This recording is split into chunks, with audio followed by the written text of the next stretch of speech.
That's right. Hi, Darren. Welcome. Thank you. Doug, I see that you're there. Can you see my screen, guys? Yes, I can see Fabulous. it. All right, guys. Well, my name's James, and I'm going to be taking you through a demonstration of our platform here, our bookkeeping automation platform. Um, Guys, at any point in time, you can stop me and ask questions. If it's just the two of us here or the three of us here, or you can save your questions to the end. It doesn't matter. What we're going to be showing today is a platform called Bookkeeping Automation. It's a data extraction platform that can sync up to QuickBooks Desktop or online for Canada or USA. And yeah, we'll just take you through the whole kit and caboodle here. So I'm just going to do a quick little slideshow, and then we'll get right into the meat and potatoes of things.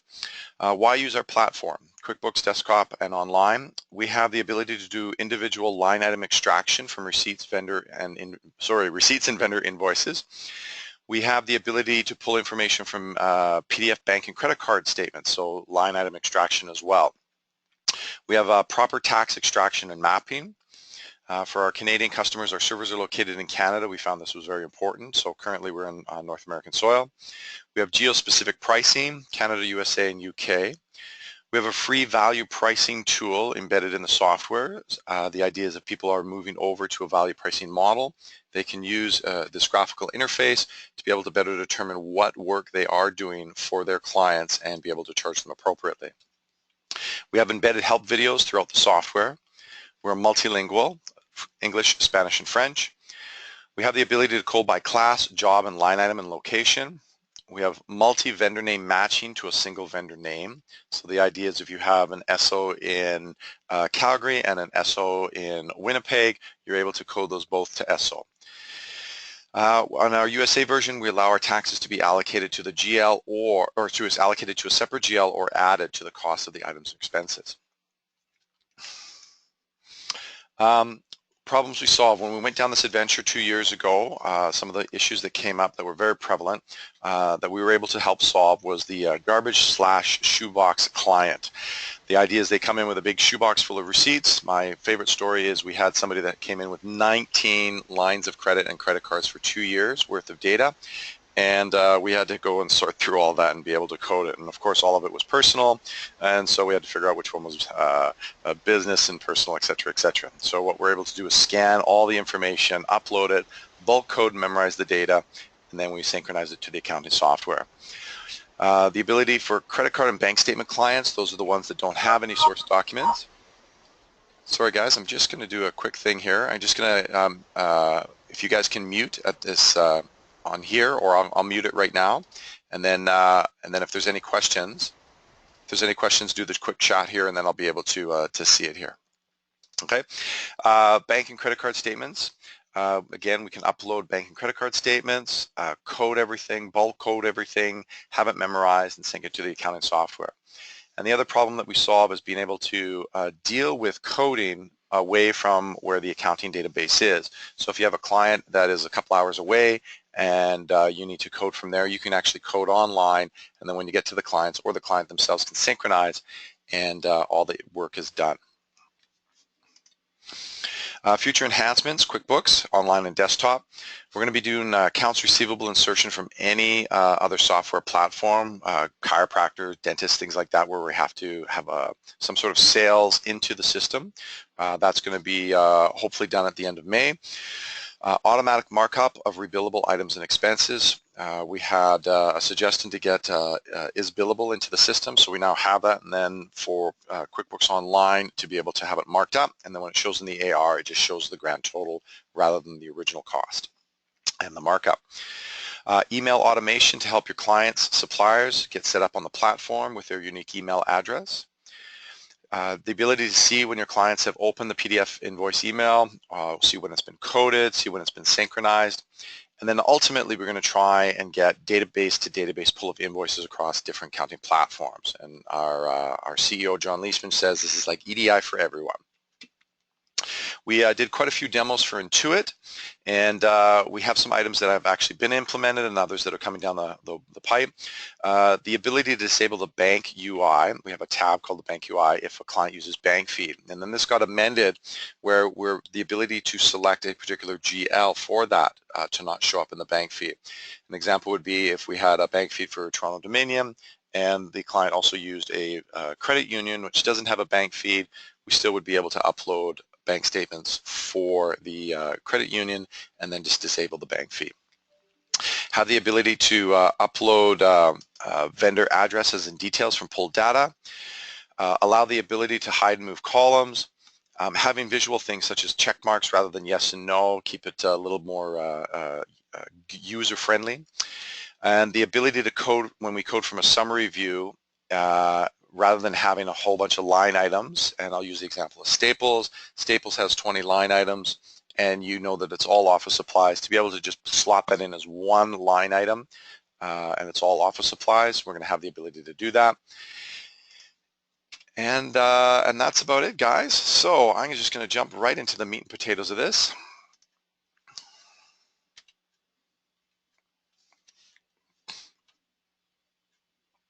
Okay.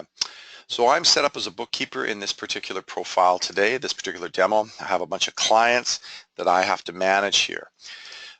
Each of those clients, I can manage their user information, such as their account name and phone number. The account name and phone number gets tagged to a email address for this platform. So the idea being that you could email to the phone number and the rest of the email address, or the account name.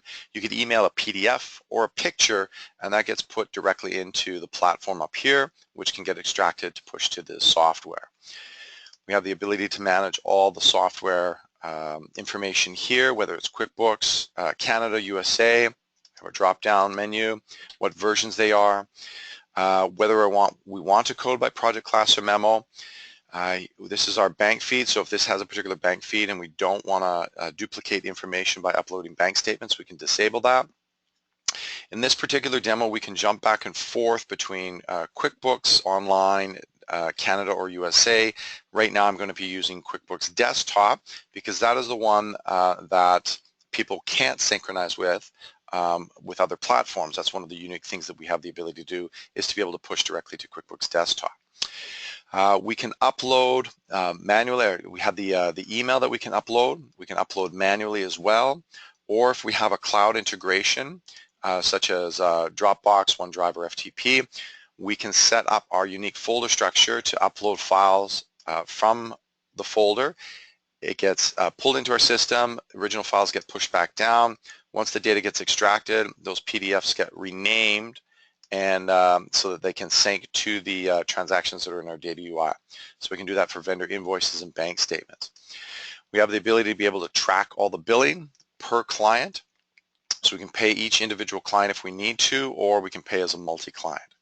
Have the ability to do reoccurring billing. Guys, I don't have any in my demo right now because I just don't. But the idea would be as if somebody's on there on a regular basis, 12 months, they would show up here. The status of our clients, and then if I have staff and I want to assign them to a particular client, they can log in with their unique email address, okay, and then they can code to that client as well.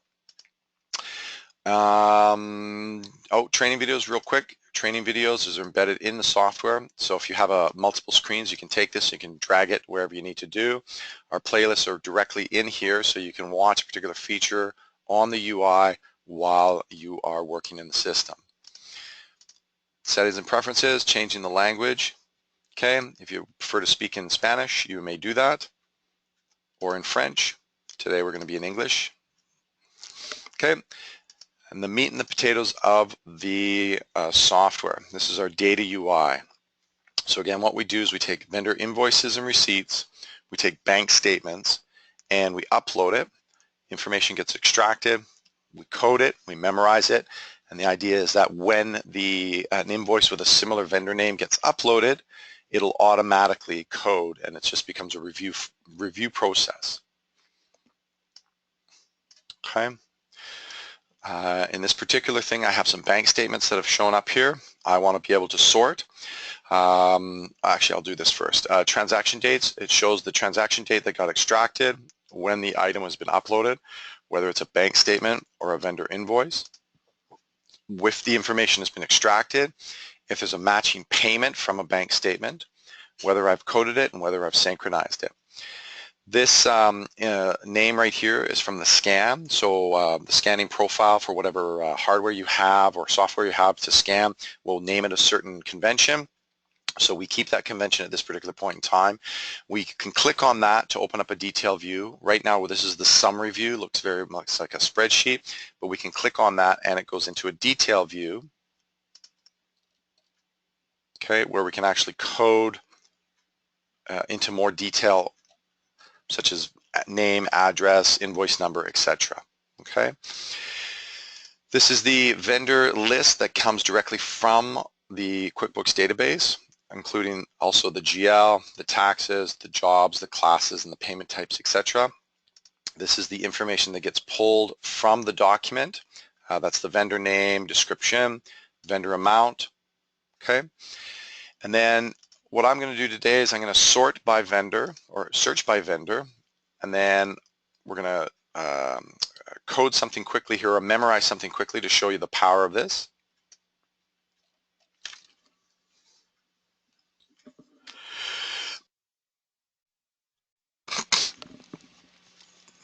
Okay, so here's my vendor invoices. My information gets scanned. Okay, 134.05, 134.48. I actually had coded that recently because there was an issue with that on the extraction. We have the ability to be able to look at stuff, okay, and fix it and then push it back to our system. In this particular case, what had happened is that there was no check boxes, okay, which tells me that there's an issue somewhere. It could be the GST, could have been extraction, okay. Let's see, what I'm going to do here is I'm going to take BC Fasteners. Actually, Home Depot would be great. Let's do Home Depot. I'm going to search for everything that says home in it. Then we're going to bulk code all of that. We can memorize all of that. And then the idea is that how long it takes you to code one. Let's see which all these guys are. These are all vendor invoices. Fantastic. So that's home. These are all depots. Perfect. I'm going to do the choice set. Let's say I decide that Rona Home and Garden and the Home Depot are all in the same. I'm going to pick a vendor, whatever it may be. Today I'm going to pick 7-Eleven. I'm going to pick that this is all postage and delivery, that there's 2 sets of taxes. I'm going to say that they're all billable. Warning message. I have to pick a job first. I'm going to pick it for this numbered company, that they're all billable. Oops, sorry, guys, I got to do it differently. We changed the formatting here. Postage and delivery, PST, job, vendor, is billable, yes. Okay, I want to bulk code all those so I can push them. Oops. Or today we're going to memorize here. Going to memorize all these guys to 7-Eleven, postage, PST, billable, and job. So the next time a Home Depot receipt comes up or a Rona receipt comes up, they will automatically be coded to 7-Eleven, postage and delivery.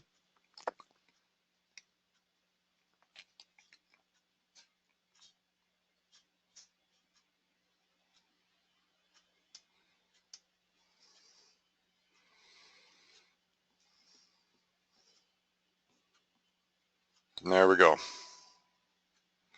The reason this one didn't get coded is probably because I have already coded it. Yes, I did. I already coded it and saved it. Okay? But all the other ones that hadn't been coded got memorized. And then I can select those and push it to the software. In fact, let's do that right now. Home Depot, right now, 6375. Ooh, that's a bad scan. 6375. It's got the 2 taxes. Fantastic.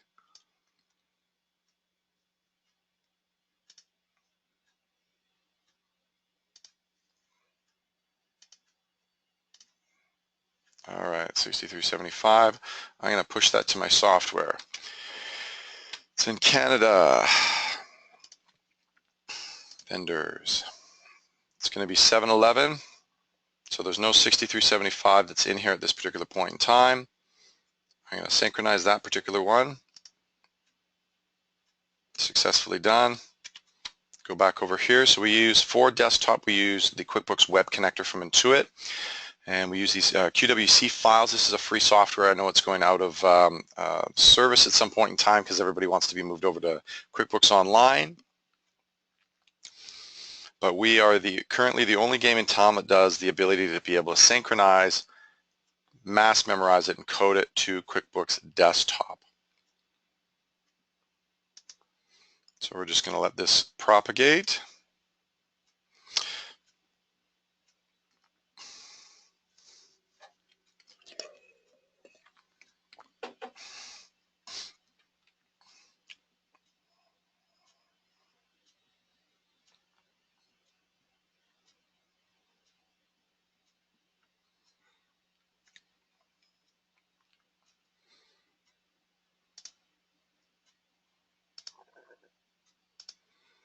There it is, 6409, 6309. Not sure what happened there. Probably because I chose the wrong taxes there.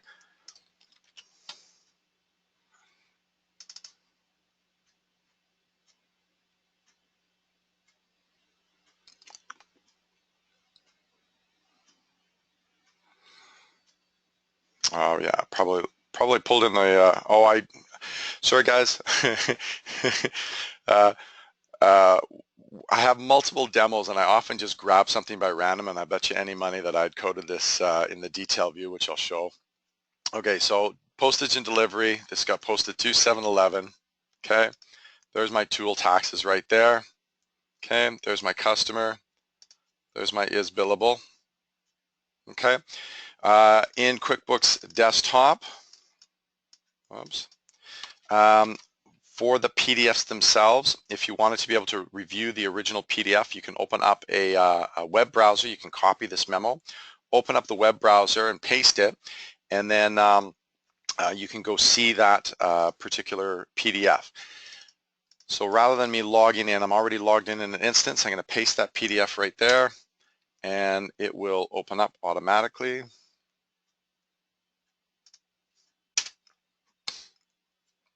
There we go.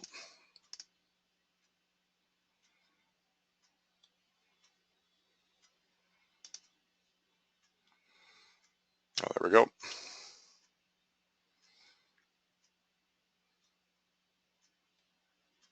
She's slow today.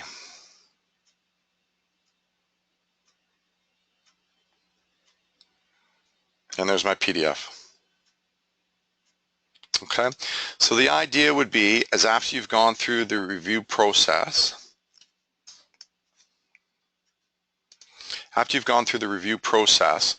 you would be able to select all of the items that you've coded, reviewed, select the check boxes, okay, or select all, and then you would be able to synchronize.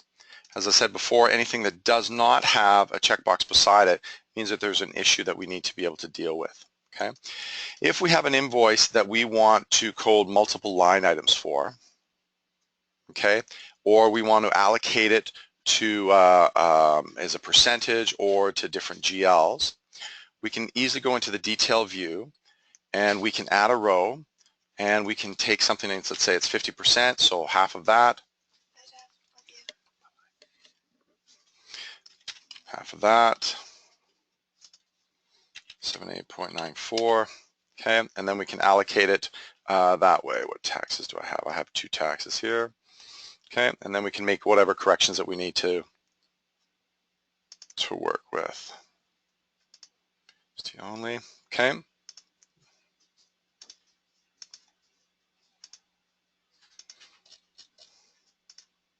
Okay, so we can allocate that way. Okay, we also have the ability to do a matching payment method and a matching account. And so the idea is that in our bank statements here, we can upload a bank statement, have the information extracted, and if there's a matching amount, like if a vendor invoice gets uploaded and there's a matching amount, this matching amount will get a tag to it, and then the invoice will get pushed as a bill and then the associated payment. So in our bank statements here, I can edit if we need to.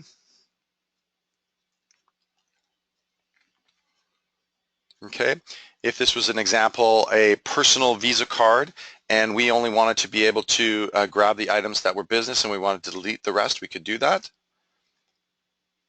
Okay, if there was an error in extraction, sometimes what happens is a human error. They write on the document themselves with a circle or something like this, and this might show up as 163 because there's an exclamation point.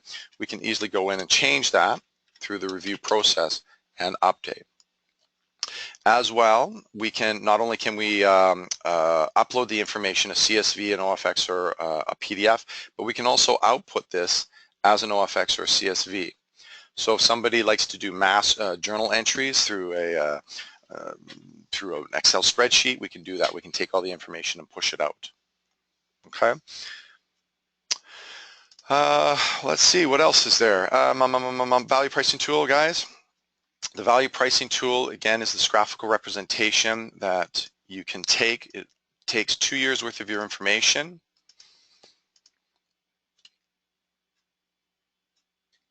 puts it in a graphical form here, gives you totals of what transactions have transpired in your accounts payable, number of expenses versus number of invoices for that day. Okay, does the same for the accounts receivable and the bank and credit card transactions. So again, you can use this as a tool to be able to see how much work you're being done and if you're charging the client appropriately. Okay, so gents, that is the quick and dirty of the bookkeeping automation platform. Is there any questions?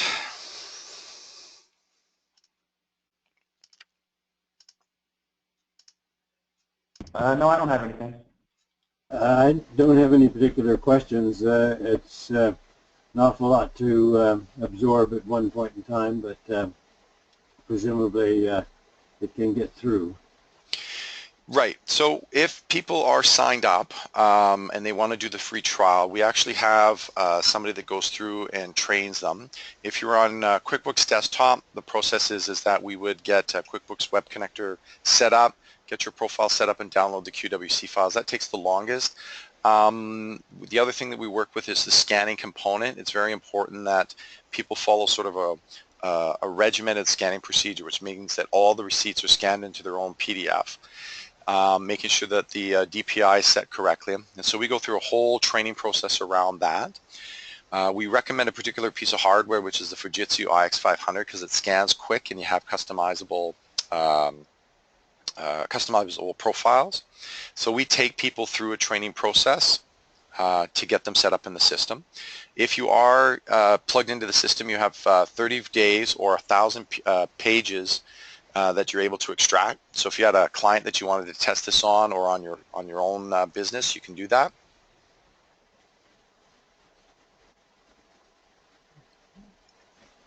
Okay.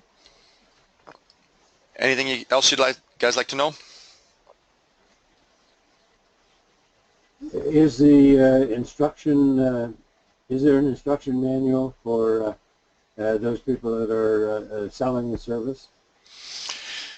We have training videos embedded. That's where our instruction manual is, rather than reading a document. So the idea is that you can pull up the video itself, pull it to the side, pull it to a second screen, and then you can view from that screen and work into the software while you're viewing.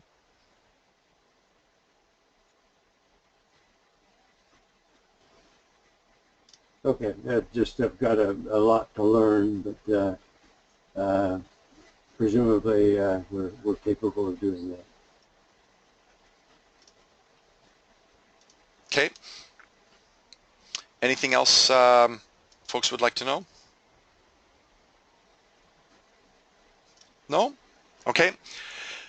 Guys, if you are interested, what I'm going to do is I'm going to send out an email afterwards thanking you for coming to the demo. It'll have a link to this this demo itself, and it'll also send out a link for the registration to sign up. Sign up's pretty easy, And once you do sign up, we get an email saying how, you know, that somebody has signed up, and then somebody will contact you just to walk you through it.